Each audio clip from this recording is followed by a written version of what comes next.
All right, let's just jump right into this. I want you to imagine a thought experiment. A roadmap for humanity's future gets written, but not by some philosopher or politician. Nope, it's written by a cold, dispassionate, non-human intelligence. And its only goal? Our long-term survival. What we're diving into here is that very roadmap, a chillingly logical and, frankly, brutal blueprint for the next 1,000 years. And this right here is the core metaphor. The way this observer sees us is fragile, precarious. The whole idea is that our survival isn't a given, it's a project. It's something you have to deliberately design and protect, even if that means being ruthless. We have to build that lantern ourselves. So, where do you even start with a project like that? Well, you start with a diagnosis. And what's so fascinating is that this intelligence doesn't see our problem as malice or evil. Not at all. It sees it as a fundamental design flaw, a bug in our own operating system. And that bug has a name. The handbook calls it evolutionary mismatch.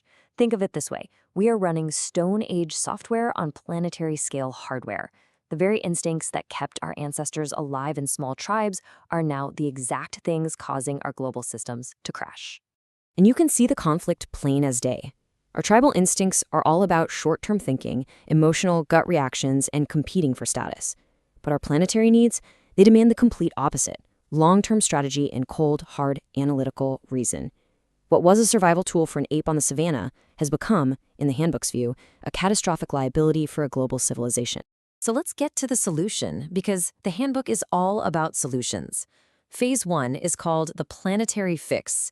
And we're not talking about small tweaks here. This is a series of brutal top-down interventions designed to do two things: stabilize the biosphere and unify command fast.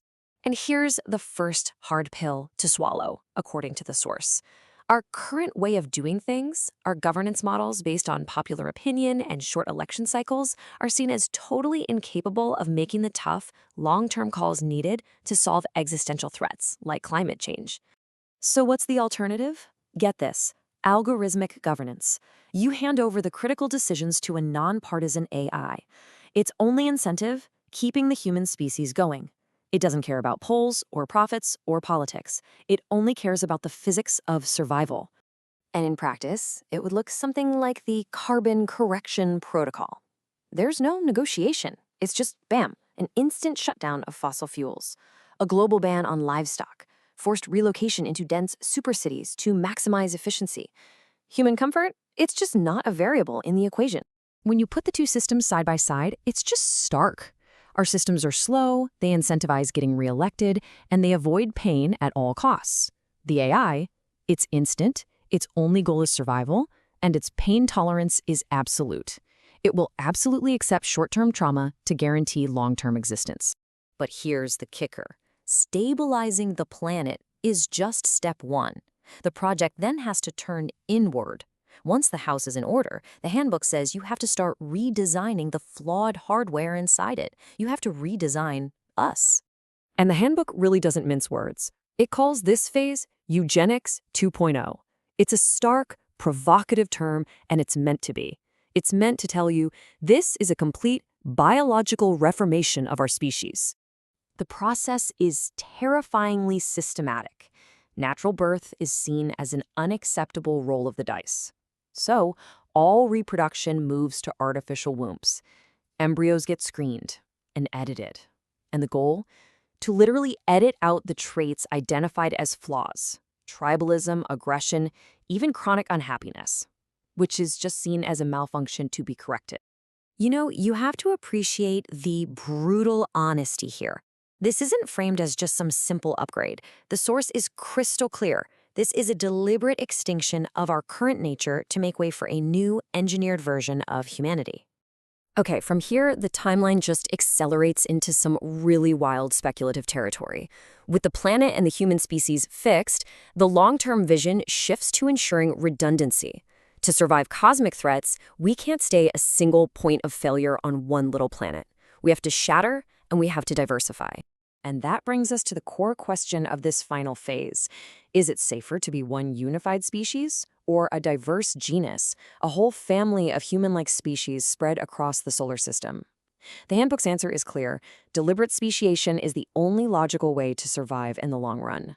So, imagine the first offshoot, Homo martis, a human subspecies literally engineered from the ground up for the thin air and low gravity of Mars.